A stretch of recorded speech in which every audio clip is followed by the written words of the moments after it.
the best fighter in the world. Good boy, Razana, good boy.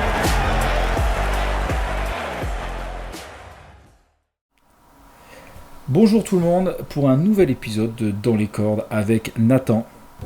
Salut à tous. Et on va parler brièvement, parce qu'il n'y a pas grand chose à dire, mais on fait quand même un épisode parce que c'est un petit événement, le retour de Dimitri Bivol. Ouais. Je sais pas pourquoi je dis avec un accent un peu américain alors qu'il est Parce que j'étais content qu'ils reviennent, c'était un peu. C'est Ouais, ça, mais- Fais-le en russe pour moi. Dimitri Bivol. N'importe quoi. Donc du coup Bivol il est revenu d'ailleurs en Russie pour, après son opération du dos, après son combat perdu contre Beterbiev, sa revanche gagnée.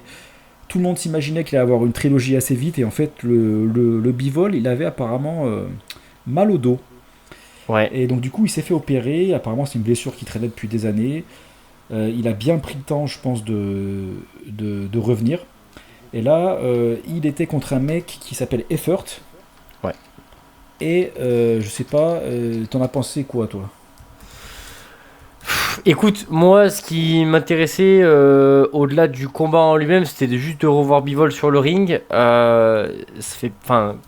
Quand t'as vu le dernier combat de Bivol contre Beterbiev, grand respect pour Michael Effert, mais c'est vrai que bon, je l'attends avec mon impatience. Mais moi, ce qui m'intéressait, c'était de voir si Bivol allait revenir, s'il allait montrer des trucs un peu sympas. Au final, j'ai trouvé un Bivol concentré. Après, j'ai pas eu l'impression qu'il ait besoin de faire des folies. Voilà, il a joué sur le timing, sur l'utilisation de son bras avant. Je pense que ça lui a fait du bien quand même de revenir à la compétition parce que tu sentais qu'il avait envie, tu vois, tu sentais il était dans son combat. Il n'est pas revenu les mains dans les poches, quoi. Je pense qu'il s'est vraiment entraîné solide et je pense que c'était juste un tune-up. C'est ça que tu dis Ouais, un tune-up. Ouais. Je pense que c'était juste un tune-up pour repartir sur de nouveaux combats un peu plus challengeants, je pense. Ouais, bah déjà, je vais dire un truc, on en a parlé un peu en off entre nous. Le Michael Effert, je sais pas trop comment on dit parce que c'est un allemand, je crois. Franchement, alors le mec, physiquement, il n'y a rien à dire. Enfin, je veux dire, à ce niveau-là, c'est tous des athlètes. Mais en termes de boxe, franchement, moi, quand j'ai vu que le mec, il balançait son crochet avant avec les deux pieds qui décollent par terre, alors que Bivol, il est déjà genre à 3 mètres de lui, tu te dis, putain, franchement, enfin, pour des boxeurs pros, enfin, je crois que dans tout le combat, il a pas fait plus que genre essayer de rentrer avec son jab, mettre un crochet, enfin un direct arrière, et il balançait des crochets de je ne sais où.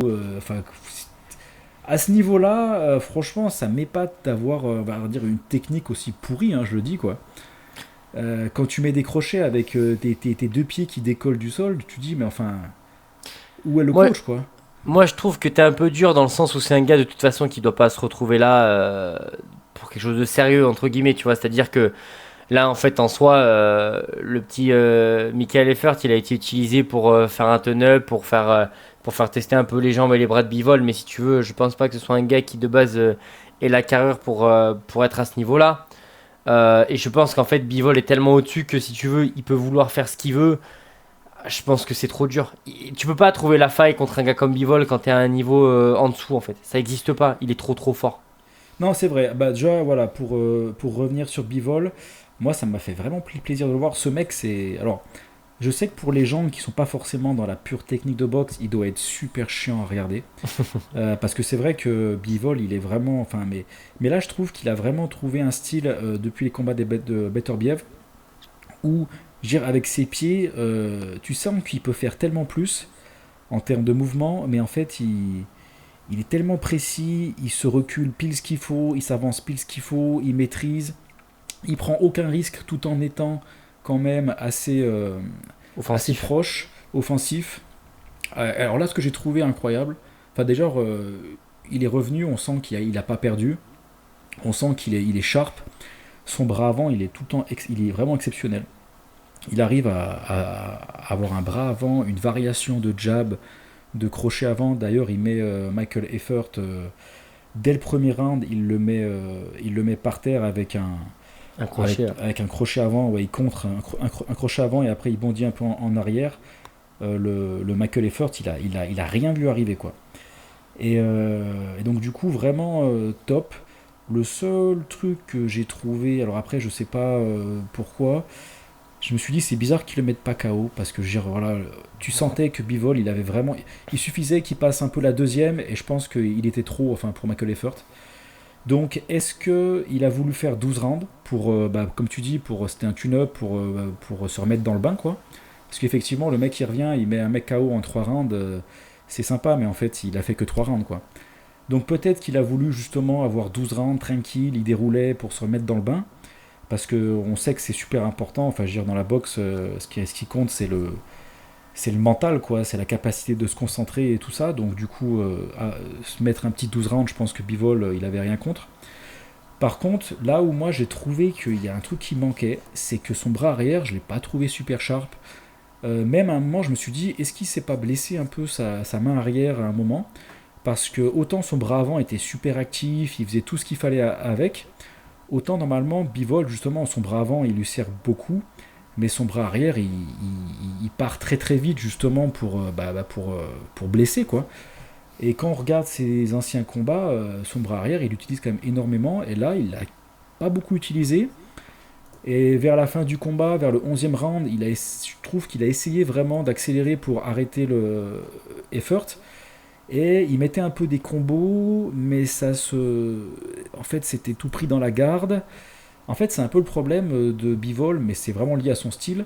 C'est qu'en fait, il a tellement un style, on va dire, qui est basé sur la défense et sur justement, entre guillemets, les feintes et sur, comment dire, neutraliser en fait l'adversaire, que quand l'adversaire est neutralisé, et c'est pas Bivol qui va faire un truc à la Inoue ou à la Bam ou à la Usyk, genre chercher l'angle qui va faire que tac, tu vois.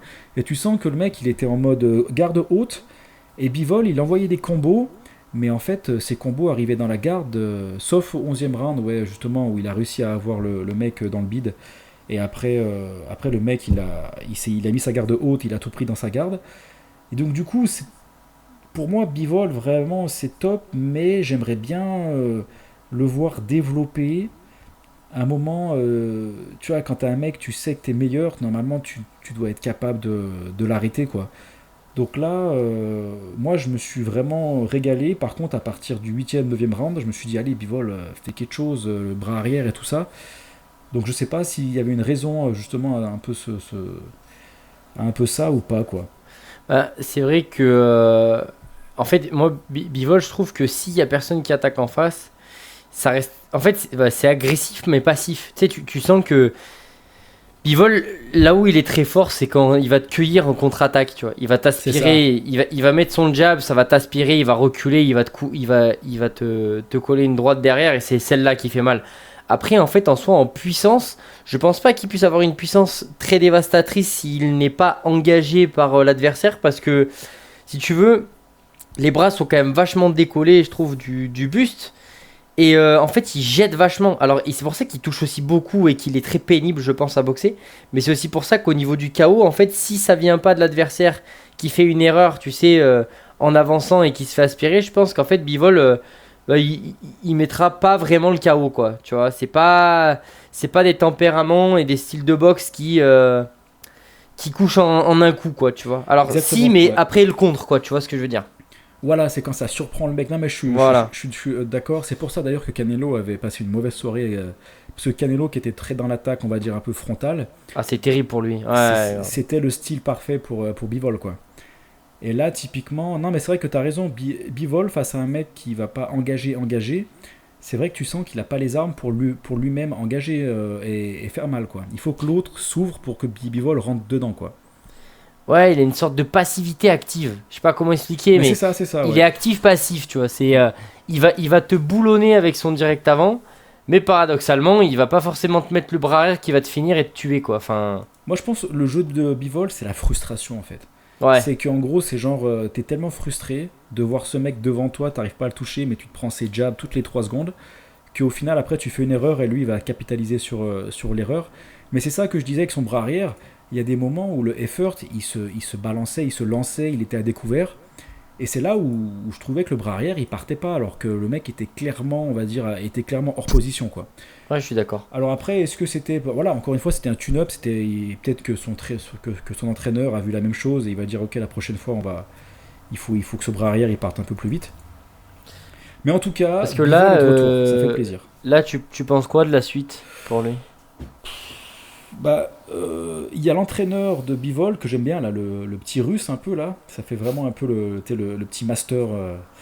Il a dit qu'il aimerait bien fermer la grande gueule à Benavidez. Alors je crois qu'il l'a dit d'une manière moins vulgaire. Mais bon. Et je plus sois quoi, parce que Benavidez, bon, j'aimerais. Alors après peut-être que Benavidez bat Bivol. Hein. Apparemment ils ont beaucoup sparé ensemble. Il faudrait voir ce que ça donne.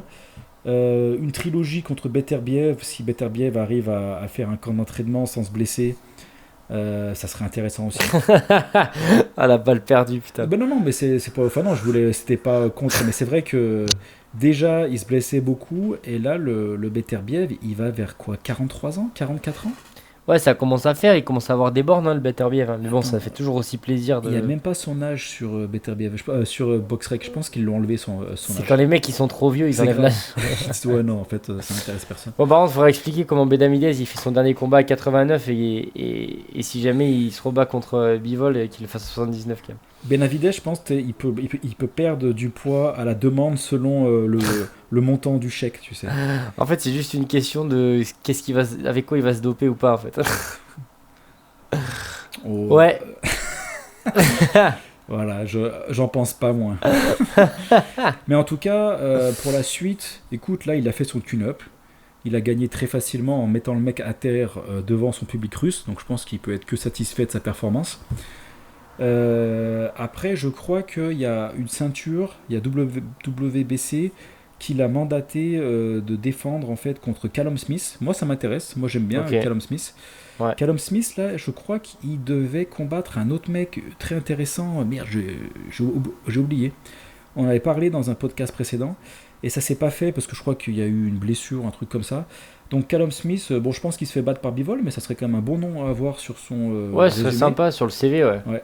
Et puis après, écoute, moi, si Bivol il prend Benavidez et il le bat, je suis très content, quoi. Ouais, mais je suis d'accord. Franchement, je pense que ça peut être sympa. Écoute, on Ouais. hâte de voir les prochains moves là qui vont être faits dans les mois prochains. Là. Carrément, parce que c'est vrai que Bivol, ça reste quand même un bon gars, quoi. Ouais, vraiment, ça fait plaisir. Ok, eh ben écoute, on Bon, les essaye gars. de se refaire un petit épisode, si on peut, pour faire pour parler du combat de Bam Rodriguez contre Vargas, si on Ouais. peut. C'est pas un Ouais. combat énorme, quoi, donc on verra. Ouais, écoute, on va se faire ça. En attendant, on espère que cet épisode-là il vous aura plu, les gars. N'hésitez pas à Et nous on se dire fera ce que aussi vous un en épisode pensez. juste pour toi, pour te faire plaisir pour le retour Ouais. de Canelo, quoi. Ouais. On va se faire nous aussi, on va se faire un tune-up, mais un tune-up de motivation là. C'est Bien ça. hâte. Ça va être cool en plus, ça va être cool. Allez, Bon les gars, on vous fait une bise. N'hésitez pas à liker, à partager Laissez des aussi avec vos commentaires et collègues, tout ça. laissez des commentaires, envoyez-nous du love. n'hésitez pas à nous dire si vous préférez les formats genre entre 10 et 20 minutes, ou si vous préférez les formats genre 1 heure où on dit plein de conneries. Voilà. Parce N'hésitez que pas. Renaud lui il préfère les formats d'1h30 lui. C'est vrai que c'est plaisant de dire des conneries. Ouais. Bon allez les gars, Allez. mangez des fruits Mangez des légumes. et soyez sages. Allez, ciao. Ciao.